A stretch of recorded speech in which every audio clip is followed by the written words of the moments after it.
Hey everyone. So today going to talk a little bit more about the trimming and shoeing process, hopefully give you guys a little bit of a demonstration to be able to see that. Fortunate today to be able to work with Michael Allen, farrier in the area here in Fort Collins and surrounding, and just wanted to go over a little bit of shoeing the English sport horse. Specifically today, maybe that jumper, show jumper, look at how that's different than that reining horse that you'll see. And so I'll let Michael tell you a little bit about his background, maybe how he got into the shoeing business, and a little bit beyond that. So. Hello, I'm Michael Allen. I'm a certified journeyman farrier here in the Fort Collins area. Like Ryan said, I've been shoeing over at CSU for probably the last 12, 13 years now. Quite a while. I started getting into horseshoeing about 23 years ago, and the first guy I rode with and apprenticed with out of school was a jumping farrier, and that's kind of where I got guided in that direction. And I'm fortunate enough now that I've married a show jumper that's pretty competitive, and I've started a little bit of it myself. And so I'm trying to understand more and more of what the jumping horse or the sport horse has to do. When we say sport horse in show jumping, that generally is going to discuss more of your warm blood breeds, and there is a myriad of those, more than we could really go over right now. Yes. But so primarily with my jumping clientele, I'm going to be shoeing either a warm blood breed or a thoroughbred. A lot of thoroughbreds are brought up into the jumping world just because they're a little bit cheaper to get started than a warm blood would be. So yeah, I think with that too, and again, Michael's a great person to watch and learn from. He's helped us out with classes in the past, and really I just want to dive into trimming and shoeing with this horse. We've got shoes to pull, we've got the whole process to go through. You gonna do handmades or use keg shoes on this? I've just got keg shoes on this one right now. He's based on the kind of showing this horse does. I don't need any handmades. There's a lot of sport or jumping horse shoeing right now is changing a lot with the footing based on where the horses are going. So this horse is either showing here in a sand arena or it'll show down and on GGT down at the horse park, and so I've got to be careful about the amount of traction I add to a horse like that. For sure. So basically I just have a 3/4 fullard shoe all the way around on this horse. Cool. We can do a handmade later if you'd like. Whatever you want, dude. But we'll go ahead and just dive into it, and we'll kind of continue to talk about maybe how Michael got into this and background and anything else he's doing along the way, and have fun with it. Clip is designed to take away the shearing power of the nail, because of the way these horses grab the ground and move on the ground or slide on the ground coming down off a jump is the reason that we have to apply clips to them.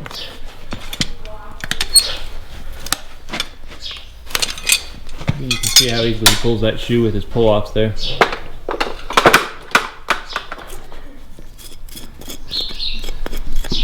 So the basics of everyday horseshoeing and just about every shoeing comes from the trim and how we trim the foot. I'm a firm believer in trimming to something called Duckett's dot. And the reason I like to do that is if I have a foot that's got any kind of distortion, Duckett's dot is something I can find 100% of the time. Have you guys discussed Duckett's dot yet? We have, yeah. Okay. We went over kind of initial balance in the beginning, and evaluating that from kind of the dorsal palmar, medial lateral. Looked at kind of the discussion of Duckett's dot, or looking from apex to the frog and doing kind of a 2/3, 1/3 from dorsal palmar. But they've had a few discussions kind of surrounding how to evaluate that balance. Perfect. So the way I find Duckett's dot is the extensor process, where it comes out on the bottom of the, or attaches to the coffin bone, is right here. Okay. So I'm going to take, as if I was drilling a hole all the way through the foot and out through the extensor process. Okay. And that's where Duckett's dot is. So that's going to be roughly the center of articulation. And I don't want anything, I want more of my foot behind Duckett's dot than in front of Duckett's dot by the time I'm done. So this horse is on a 6-week schedule to keep him from getting too long. Length is leverage, especially in the jumping horse world. So if you let a foot get too long, we're overstraining the tendons and ligaments. You can see how easy Michael makes this. We talked about the trimming and shoeing process and kind of just going through it from a step-by-step basis and paring out that sole with hoof knife, and then taking the hoof nippers half bite each, kind of rocking your way around. When he starts that toe, goes to one heel, then back to the other heel, using his rasp to kind of create that level bearing surface. But again, he makes it look easy. This is one of those things when you're starting out trimming that it does take a lot of practice.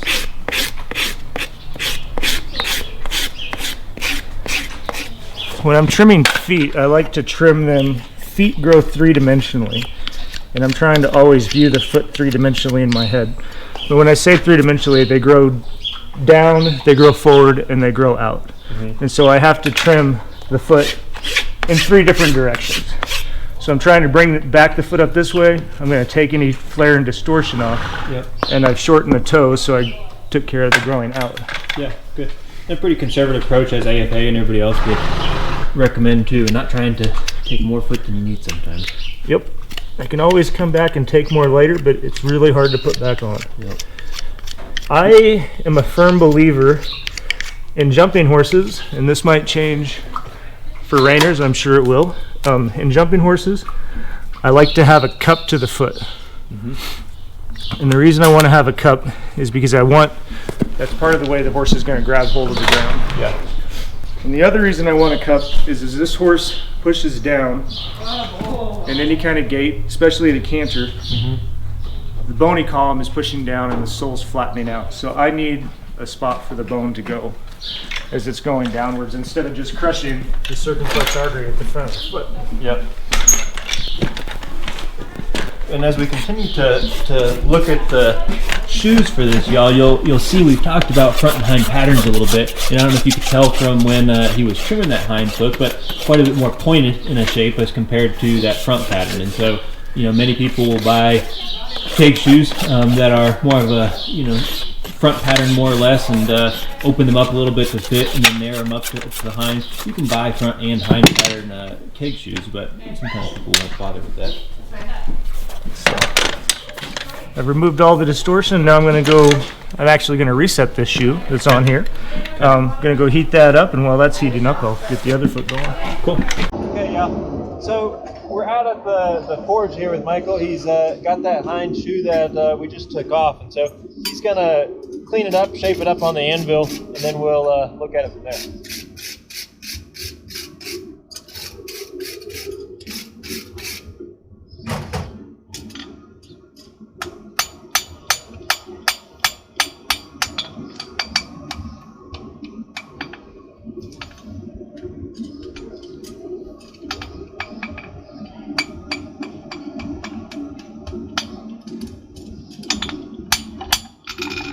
So these hind shoes have a slight modification to them. As you can see, some people would get confused and feel like I've had an extended heel on this horse. You can see where I've hit this here with my hammer. Yeah. And put a divot there. Really, it's not an extended heel as much as I'm just trying to have a heel check in my shoe. Okay. Saves time as a grinder. And it does give a little bit of an extension at the back half of the foot, but it's not a true extended heel. Cool. Not fitting past. An extended heel would technically fit farther out than these would fit. Okay.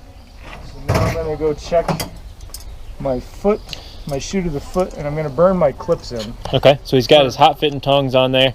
And again, he doesn't need, it's not red hot. He's just got enough heat on that he can easily go hot fit. And so hot fit, and he's going to burn those clips in. So.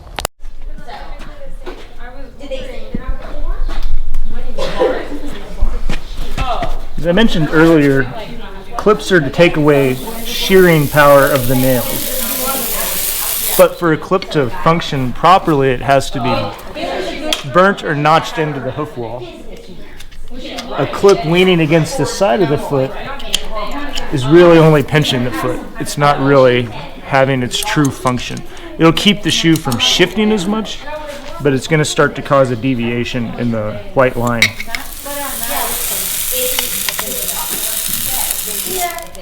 So that's a properly burned foot. You can see my clips are notched. Yep. So and you can see where my nails are going to enter. See those clips notched, and again, he's got good level bearing surface all the way around. You can tell by that. So, do you hot fit most shoes?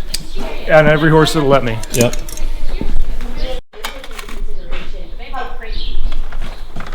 Yeah, but they're right. If you want to look at it that way. But I mean, the social distancing numbers are still 7% in those numbers. Jumping horses, so this is every horse, this isn't jumping horses. That's the center of articulation, that's Duckett's dot. Okay. You can see now. So now you can see that I'm about 40, 60% behind the widest point of the foot, 40% in front. By the time I come back to shoe this horse, he's going to be at 40-40 or 50-50 because he's grown forward. I almost always shoe the back end of a jumping horse first. Okay. Why is that? The back end is the motor of the horse, and that's where all their power comes from. And so if I'm going to find any problems with the horse, any soreness issues, it usually arises in the back end first. See Michael setting that shoe with those 2 nails in there. Again, one thing we talked about, always checkered side towards the frog, that bevel end of that nail towards the inside there so it kicks out. Making sure he likes the fit. This horse has, I don't know if you would have been able to notice it pulling off. He's very sensitive soled horse. And he exhibits that nailing up too, especially on his hind feet. He's always sore. Now the other advantage of clips is it allows me to use fewer nails. Okay. Every time I drive a nail, I'm destroying something, destroying hoof wall. Horseshoeing is all about give and take, so the shoe is going to benefit this horse more than being barefoot. Yeah. I know the nails are going to destroy the foot, so that's why I'm going to use clips and use the fewest number of nails I can.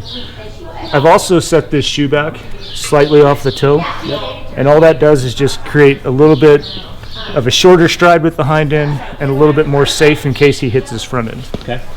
Do you change your clip placement from, say, front shoes to hind shoes? I do. My fronts, so my hind shoes are usually between the first and second nail hole or straight at the toe. Okay. This horse has toe clipped fronts, so I can do that with the hind foot. 90% of the time I'm going to have them quarter clipped on the hind end. Okay. My front feet, I'll either have side clips if I have to bring the foot back or the shoe off the foot. Yep. And if I have good proportions, I'll always toe clip them or leave them with no clips. Front feet don't have as much of a shearing power on the nail as hind feet do because they are used basically for landing. But once you start getting horses that are jumping much over that 3-foot range, you start to get a lot of torque coming down off that jump on landing, and they need to slide. And if I don't have a clip on there, they might just shear their nails off and lose a front shoe. So you can see he's taking his little gouge tool, getting out that little piece of hoof under that clinch that he's about to fold down completely. Some people will use a rasp to get that out. Some people will use a little gouge tool. Again, when he folds that clinch down, if you didn't get that little notch out of there sometimes, you just might have a tight clinch. You might have a shoe that wants to be a little loose and rattle afterwards. So I always want to not be able to feel my clinches when I'm done.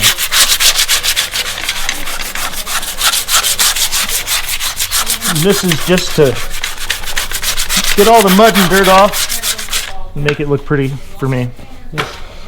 We saw he dressed that foot up before on the hoof stand and got all those flares out and distortion. Again, now it's just kind of that finishing touch on there. And so with that, he's burned his clips in, he's nailed it, he's clinched it, and he's already done with that hind foot. So it looks good. My desire when I've clinched a foot and everything's done, if I run my hand over it, I don't want to know where the foot ends or the clips and the nails begin. I want it to be smooth all the way around. Cool. Good.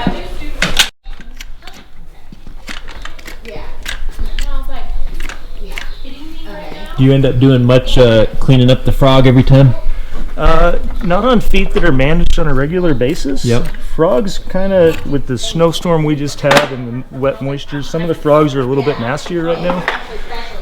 One thing, it's hard to see probably on camera, but the center sulcus wasn't too nasty on this horse. Yep. But the frog has a center sulcus, and I'm a pretty big proponent of cleaning it out because you can get a bad thrush pocket in there. Okay.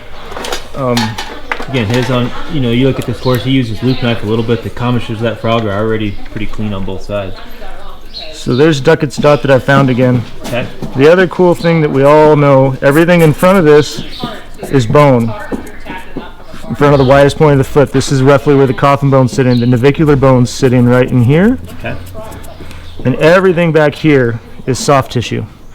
Right here on the sides, there's two cartilages, they call them collateral cartilages, and they can have problems and ossify. But everything in front is a bony structure, everything behind is a soft structure, and the bone is the only thing attached to the white line, which is where the support comes from, where the foot is attached to the entire limb. And you can see him as he takes his half bite, rocks all the way around from toe back to each heel. Kind of feathering that. Taking more off the toe, not as much off the heel. Generally see more growth in that area.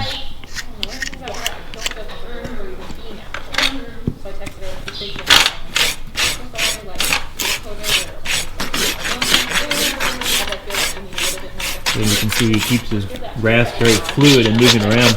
Many people, again, when you start out with a rasp, and if we can get you guys up under some horses, people want to push really hard, especially on that course side, and it just sticks to the foot. So let that rasp do that work. Let it float across.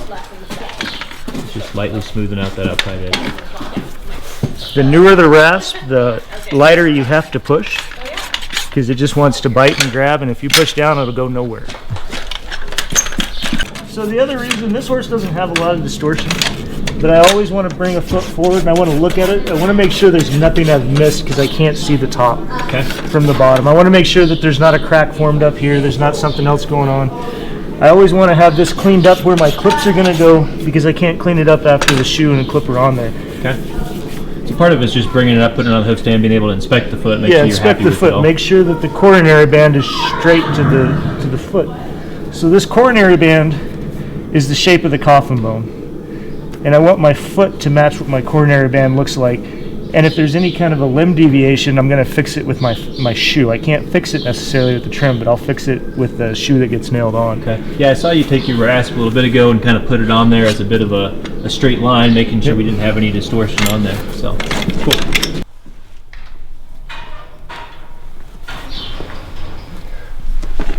So, breakover is a cool word that gets used a lot. And hind feet, in my opinion, don't truly break over like a front foot will.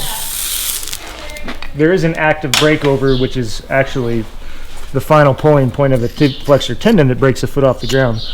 But the hind foot doesn't break over. The hind foot is propelling the horse forward until it can no longer propel the foot forward anymore. So I don't like to use the term breakover with the hind foot. It's perfect for a front foot. Yeah.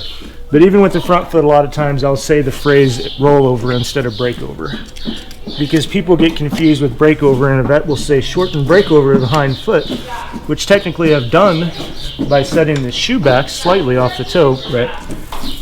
But I'm not shortening breakover as much as I'm shortening stride in the hind foot. Sole pressure is a big thing. I always want to make sure that I don't have any burn inside of where my white line is. Okay. Sole pressure is also another way to have the coffin bone crush the circumflex artery. So here's a nifty thing about clips, is they should be able to hold my shoe on without a nail if they're burnt in properly. So he's got a good hot fit, clips are burned in, they're flush with that hoof wall, not sticking out.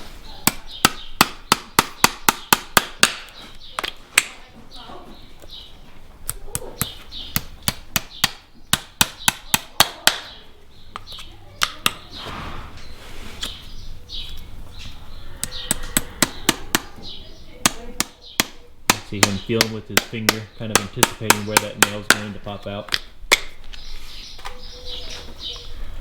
I'm always trying to achieve a straight nail line, but if the nails are close to a straight nail line, I'm probably going to leave them, because every time I pull and redrive a new nail, I'm destroying a little bit more hoof wall than I necessarily need to do. So I'd rather err on the side of a slightly unstraight nail line than destroy more foot.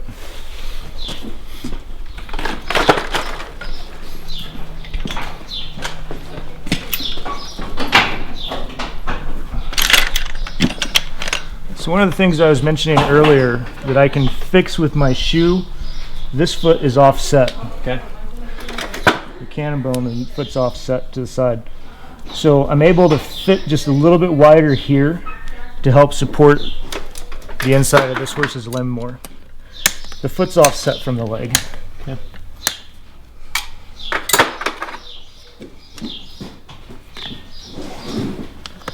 Then the nails to 90.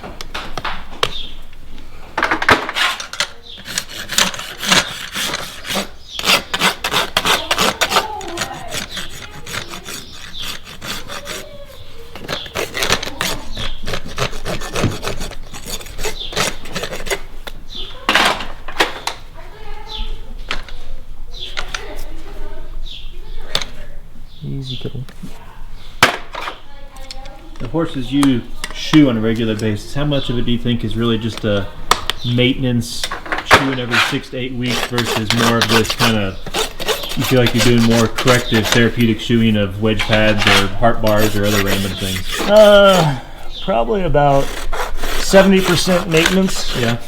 And 30% trying to help with something. Yep. At the end of the show season, which we're about to be kicking off show season, if it ever happens, Yep. many of these horses here, as the ground gets harder, will have to be in pads on their front feet. Especially because this barn has a higher amount of thoroughbreds than some. Yeah. And thoroughbreds are just more naturally a softer footed horse. Okay. And a thinner soled horse. So if you've noticed, a lot of times when I'm knifing these feet out, I'm not taking anything directly under the coffin bone. Yeah. I'm only trimming foot away from where I need to rub my nippers. Okay. Cool. So let's go on the hind. Done with those? Yep. You can see him again pull the front shoes here, and again, some people will cut their clinches like he's doing with the clinch cutter. You'll get the occasional person that wants to try to rasp clinches, but same process with pulling a shoe. I'm not a fan of rasping clinches on horses I don't know. Yep. Because I don't want to over thin hoof wall, and I'm not sure. The first time I shoe a horse, you'll never see me rasp a clinch. For sure. I'm always pulling into a knee, and that keeps the foot balanced. Cool. Takes less torque on the foot to do that. So again, you can see pretty quick process to pulling that shoe. Kind of that downward snapping action with those pull offs, and it comes right off once you get rid of those clinches.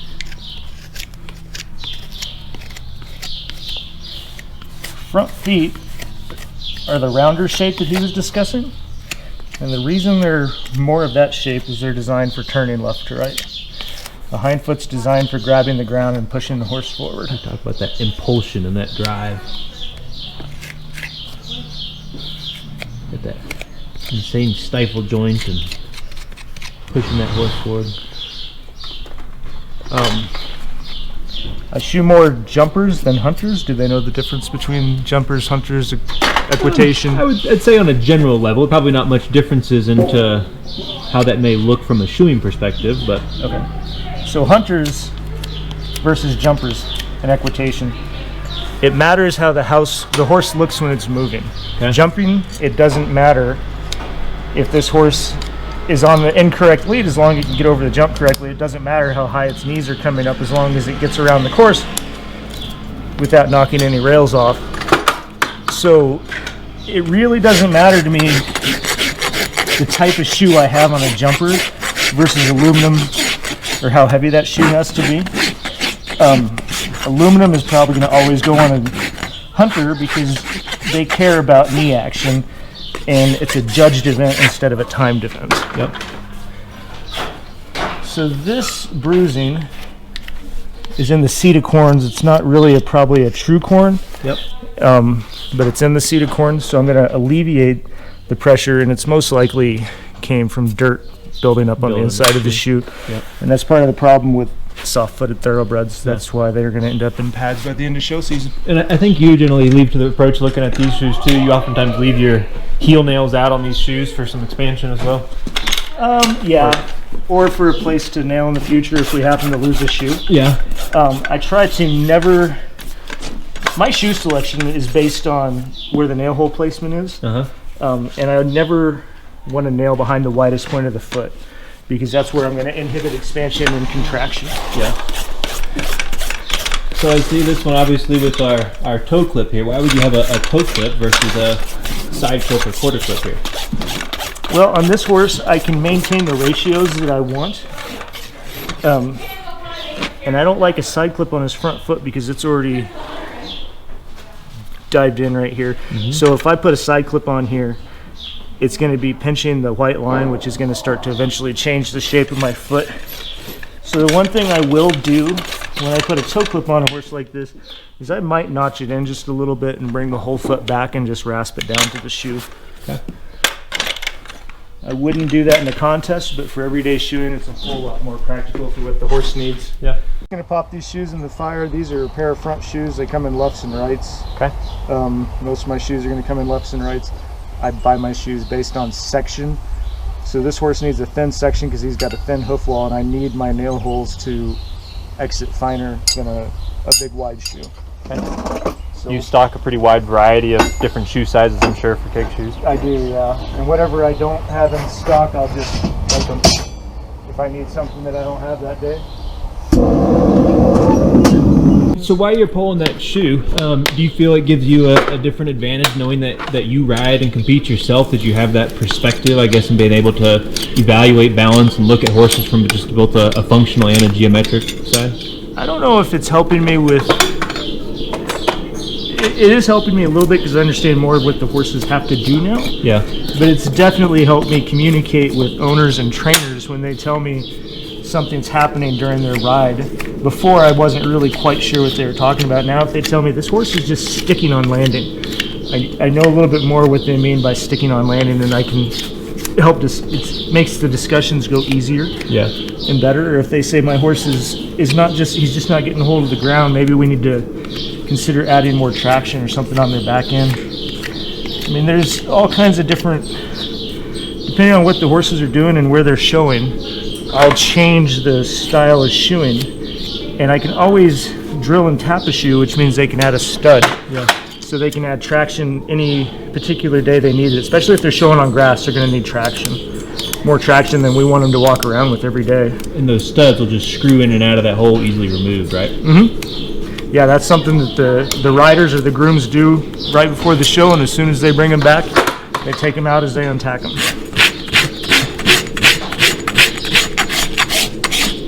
What do you think is probably the toughest part of the shoeing world of being a farrier, Michael? Discipline-wise? I guess just in general, in terms of the industry as a career, what do you think is the toughest part? Oh, gosh. I'll have to think on that for business side or being up under the horse? Well, probably the business side. Your first 5 years, it's just trying to figure out how to truly trim feet. Yeah. Your next 5 years is probably figuring out how to actually run a business and not lose half your clients because you didn't know how to show up on time. Right. At this point in my career, 24, 23 years, it's about getting horses to the next level. Yeah. And realizing what I can do and what I can't do. And if there's something I can't do and I know a friend can do, yep, having them do it. Yeah, absolutely.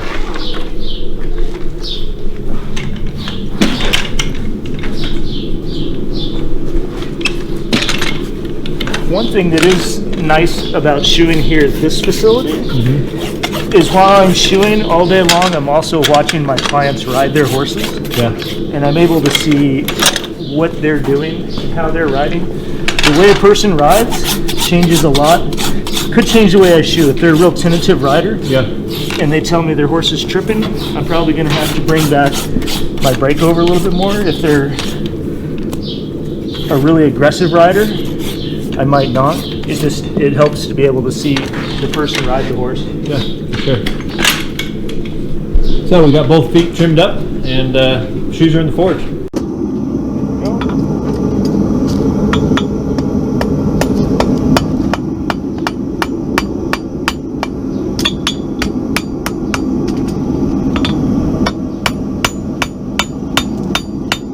Michael makes drawing that clip look pretty easy. Do you always draw your clips with a cross peen? 90% of the time, yeah. I have started using a different hammer just to teach myself to be able to do it. Yep. In case I need to in a contest.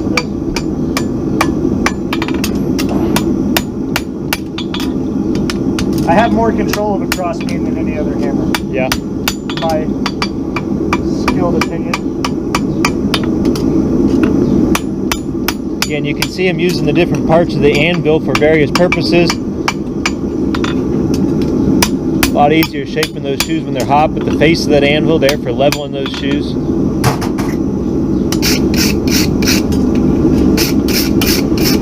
Removing any scale with that brush.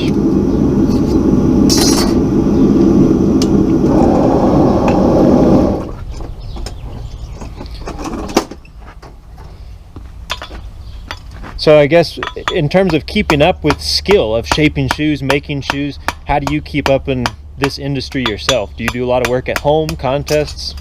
I do contests, and in this day and age, actually a lot of those contests are moving online. Yeah. So you just take photos of what you're making and sending them in. But a lot of handmade shoeing contests, and I go to contests where I know that there's a judge and they're going to have a live shoeing, so I can get someone else's opinion on my work. And I'll still, horseshoers are pretty notorious. When we run into each other out shoeing horses, we're always asking each other's opinions on how we're shoeing and what they think we could do better or different. Yeah. And I still try to go ride with other guys that I value the opinion of every now and then. I think that's good. It's a lifelong learning. I take jumping lessons. I might as well still go ride with someone I think's more qualified than me in the horseshoeing world. And I'll have a few guys ride with me occasionally, but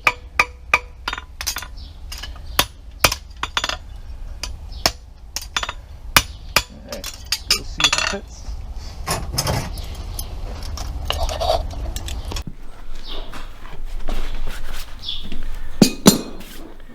So the first thing, I want to look, does it even look close before starting?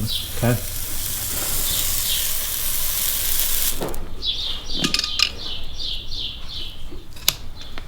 These guys little half round nippers, again, great for notching that little spot with the area the clip's going to go in. Of course, he's hot picking as well. It just limits the amount of smoke that needs to roll through this barn if I can notch a lot of that out of there. Yep. Most horses react to the hot shoeing process pretty well. Yeah. Yeah, majority of them in the first couple times you don't burn them near as much. You let them start getting used to the smoke, but so the other, He's checking his fit all the way around just quickly with his finger. the other thing burning a foot does is it lets me see where my shoe fits or where I might need to use my grinder. Yeah. You happy with it? I am. Good. Everything else on that shoe will be with the grinder. Alright, so again, just check the shape. It's roughly what I want. It's a little bit bigger, I think I could tell just from glancing at it, but when I come in here with the shoe at that temperature, it's probably about 600 degrees, so I know I've got a ways that I can go. Okay. I don't have to hustle too terribly much to keep a shoe pressed against the foot. When I'm shaping them up my anvil, that orange color they came out at, they're about 1200 degrees. Get that nice working heat though in those Yeah. gas forges on the truck. We used to work in some coal forges all the time, and you get to talking and your material would burn up after a while, you forget about it. So I need to adjust the shape on this one just a touch. Okay.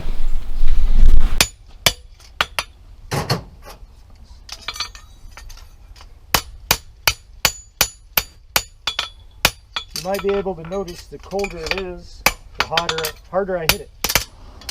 I can do that. If I hit it that hard when it's hot, it changes way too fast.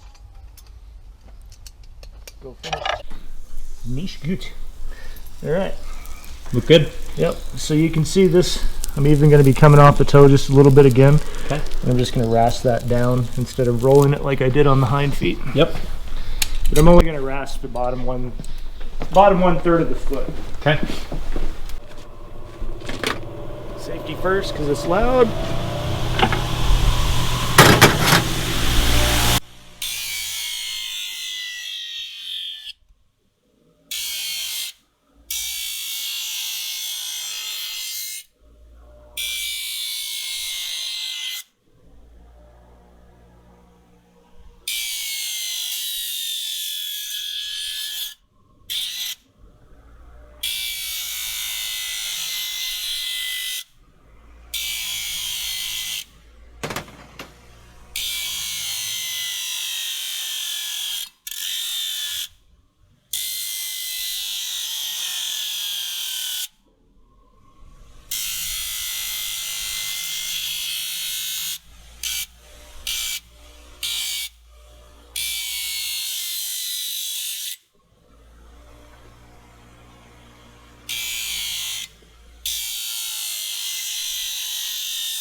So what are you doing when you're taking it onto the sanding wheel there? You're beveling the edge a little bit, taking some steel off? Yeah, I'm taking away any sharp edges. This is the inside of the shoe. I don't want a horse to step on himself and cut himself because it's a sharp edge. I'm bringing my breakover back just another 1/4 of an inch, and I'm boxing my shoe, which is going to make it harder for a horse to step off. Okay. Because I've got a sloped edge instead of a flat straight edge, and I'm making it shinier. Good. Let's go nail it on a horse. So it still always comes back to Duckett's dot. And whether I have that spot drawn on there or not, I want to make sure that I'm looking for it before I nail a shoe on that's inappropriate. Okay. Especially with the toe clip. I will never, ever, ever, and whenever I say never, ever, ever, I'm probably lying because there's always some circumstance? Yeah. There's an exception to every single rule. However, 90% of the time, I don't want to nail a shoe on that is out of those proportions. Okay. The 50-50 or 60-40. Now, how do you come up with your nail placement in the way you've been doing these? Well, I'm a little stuck with these keg shoes. Yep. They tell me where my nails are going to be, but I buy this brand of shoe particularly because I like where their nails are placed. Okay. I would actually like that heel nail to be there, okay, but it's not.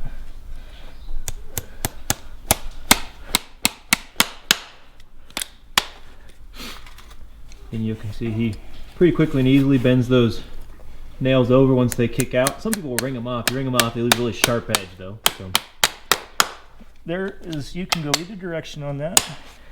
He can pull back and forward and get those stuck in my leg, or I can ring him off and cut my hand if he pulls away from me. Wouldn't have doesn't, yeah, that's why you've got chaps on too. How many horses you usually do in a day, Michael? Out here I'll probably work on an average of 10. Okay. 10 to 12 a day. Not everything here is full shoes. Some of them are barefoot. Some are just front shoes. So, what's it take you on average to do a full set of keg shoes, let's say?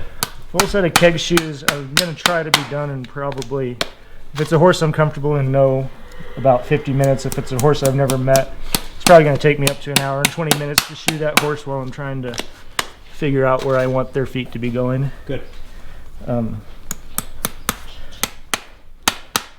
I usually never stop moving, so, and I try to limit my amount of time that's spent under the horse. If something's going to take a while, I'd rather it happen at the anvil. Yep. Instead of me being under a horse longer than I need to be.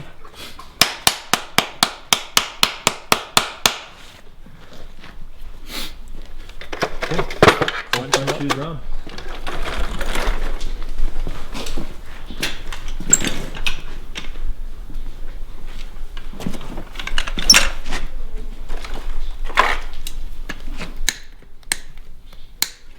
This is what I was talking about. If I can achieve that straight line, I like it. Yep. But I wouldn't have pulled one of those nails to make it a 1/4 inch higher.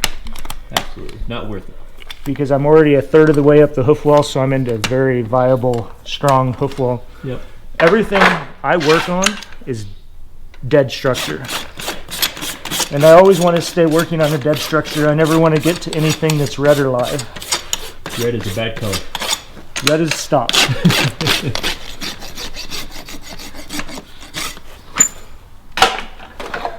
So that's what I mean by just dubbing that down. I'm just going to take the bottom 1/3 of the foot. I know everything down there is a dead structure, so I'm not injuring it. Yep.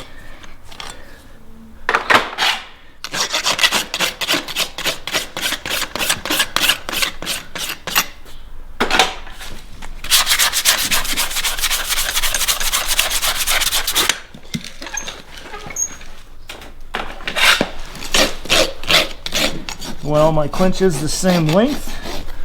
And I want them all square down, not diagonal. Doesn't mean it always happens that way, but that's what I aim for. That's your goal. Yeah. When I'm finishing a foot, trying to always finish a foot as if I was finishing it for a contest for a judge where I could win about $50,000, whether I need to or not. That's a great approach.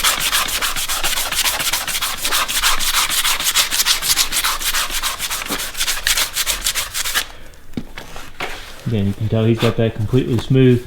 I can be able to feel any clinches on that. A lot of horses at this barn will be ridden by kids as young as 6 or 7, and they're pretty adamant about making the kids pick out their horse's feet and doing a lot of the work themselves. So I don't want anything sharp that a small child can cut their hand on picking a foot up, or an adult, I guess. Yeah. So that toenail is just a little lower than it needs to be, but not worth it's that perfect still a line. third of the way up the hoof wall. Oh yeah, high nails happening. Yep.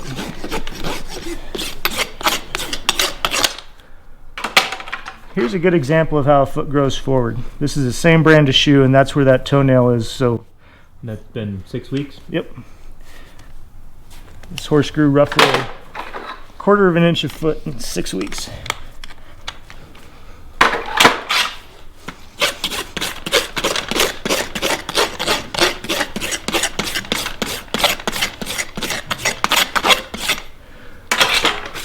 I don't put a lot of polish on feet. The reason I would is because it's going straight to a show ring.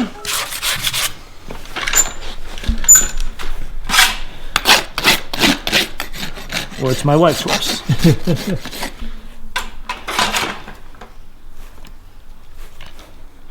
You dress them up at the end there, they look pretty good. Yeah, I want them to. I want everything when I'm done. I want it to look intentional. Not like it might have just happened by accident. Yep. Or, well, that was close enough. I want it all to be what I meant to have happen.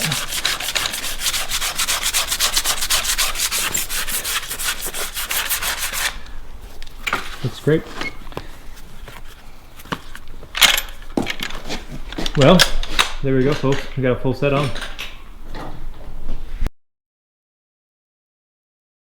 We got some concave steel. Yep. 3/8 by 7/8. I measured the foot in there so I know how much I need. I've shod this horse for a while, so I just know his feet are roughly the same size. So I'm going to cut the same amount for both. Okay. I'm erring to come a little big. If I come, I'd rather be big than small, and I can fix it with my grinder and everyday work. If I'm at a contest, I'd rather be small than big and make it a little bit bigger. Yeah.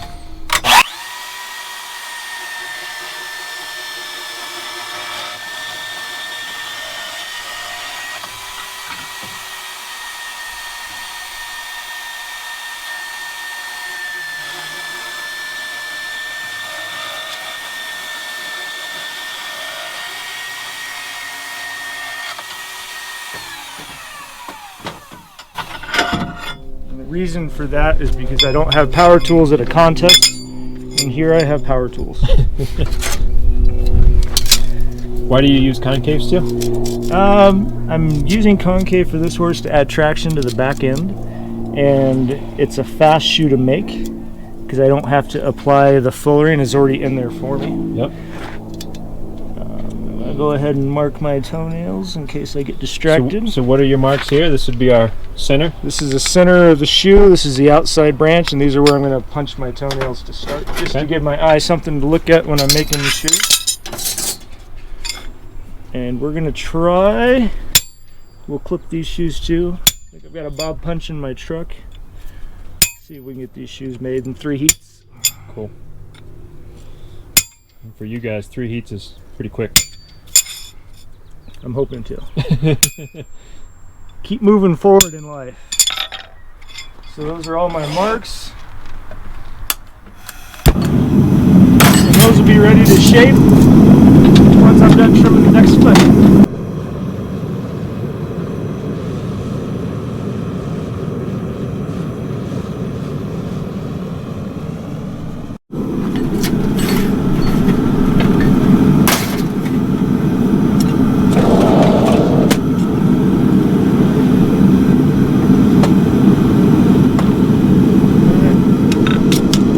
Watch fast.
Concave wants to twist more than normal steel, so you're constantly managing the twists. And I didn't do a good job for a second. It's all good.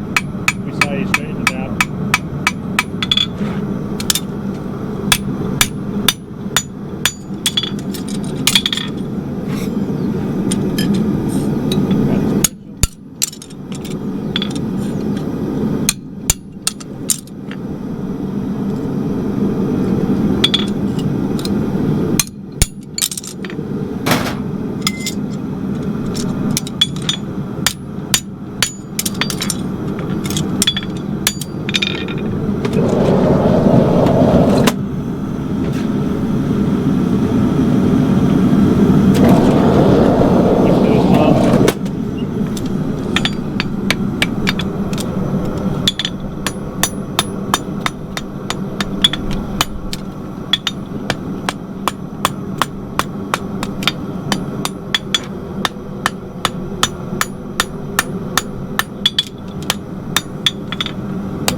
Shoemaking is all about having a system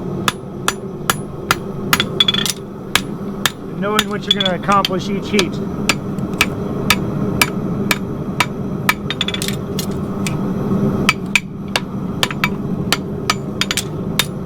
You made a lot of handmade shoes and you're quick at this. You kind of memorized that horse's foot shape in your head? I'm trying to, yeah. And I measured the widest part of his foot, so I at least know I have a guideline there. 5.5 inches. I don't need to go up to the foot if I'm not at least 5.5 inches wide, because I know it's not going to fit yet. Right.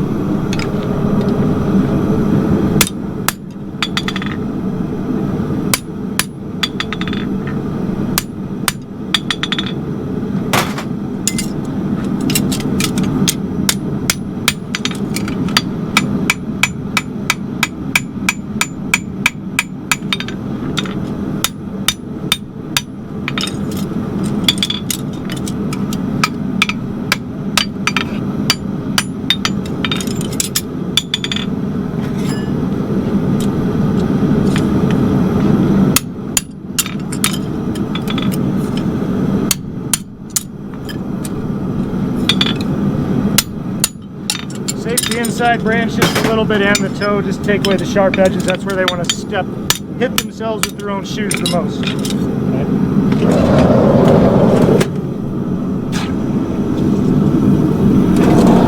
See how this goes. I haven't Bob punched a shoe in a year and a half.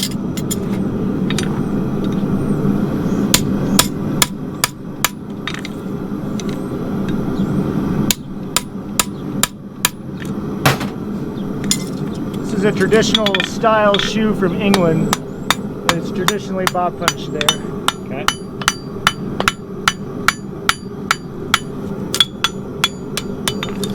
Yeah, he makes drawing that clip look easy. Pulling the steel off of it.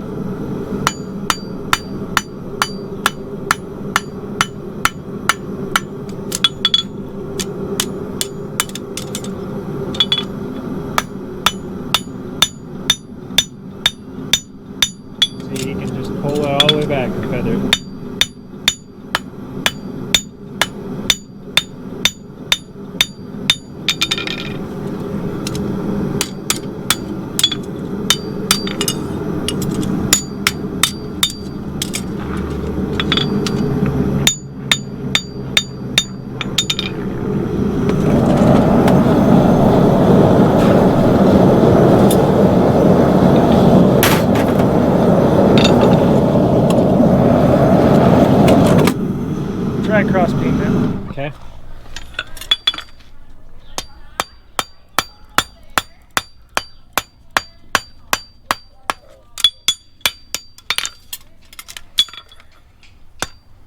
How big an anvil you keep here on your truck? This is a 100-pound anvil. I have a 200-pound shop anvil with a 300-pound base. And my traveling anvil for contests is 150. Nice.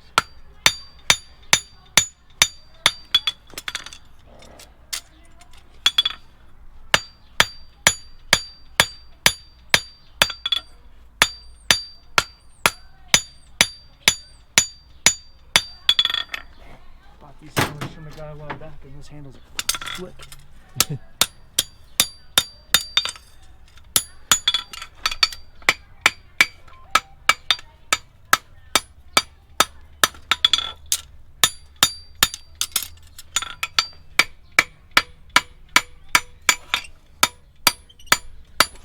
All right. Cool. Like that, yeah. Check the width, 5.5. I can go to the foot and check my first burn. A lot of times on a hind shoe, I go with my clip standing straight up, not angled for the hoof wall yet. Let's see how well my shoe fits first. Cool. Good.